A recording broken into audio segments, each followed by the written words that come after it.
포스코 최정우 회장이 취임한 지 1년을 맞은 가운데 포스코에서는 그동안 원청과 하청 노동자 4명이 숨지고 무려 34명이 크고 작은 부상을 입은 것으로 드러났습니다.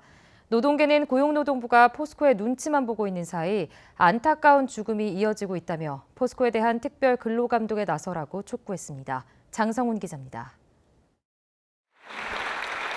지난해 7월 27일 신임 회장으로 취임한 포스코 최정우 회장은 일성으로 안전을 최우선하겠다고 강조했습니다.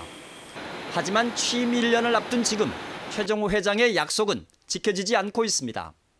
포스코 노조에 따르면 지난 1년 사이 포항, 광양 두 제철소에서 원청과 하청 노동자 4명이 잇따라 산재와 돌연사로 숨졌고 34명이 크고 작은 사고로 다쳤습니다.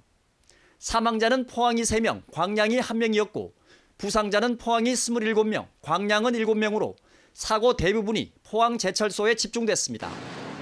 사고의 대부분은 인력 부족에 따른 단독 근무와 안전관리 미흡 같은 구조적인 요인으로 발생했습니다.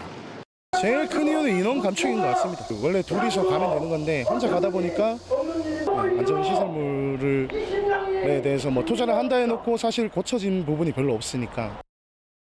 안전과 환경을 비용으로 생각하는 포스코의 태도가 바뀌지 않는 이상은 포스코에서 산재 근절은 상당히 어렵다, 그렇게 생각합니다.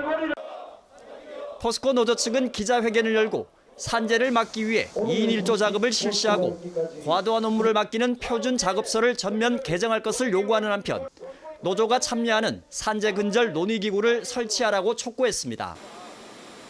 또 지난해 질소가스 누출 사고로 4명이 숨진 뒤 실시된 노동부 특별 근로감독에서 법 위반 사항 400여 건이 적발됐지만 노동부는 지금까지도 위반 내용과 개선 조치 여부를 공개하지 않고 있다고 주장했습니다.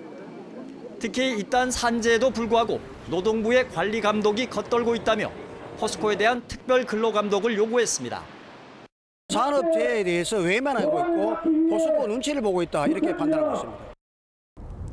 또 지난 1년 사이 포스코는 노조 간부 등 8명을 해고하거나 중징계한 데 이어 최근 노조원 12명을 또다시 인사위원회에 회부하는 등 노조 탄압을 멈추지 않고 있다며 포스코의 부당 노동 행위에 대한 철저한 조사도 촉구했습니다.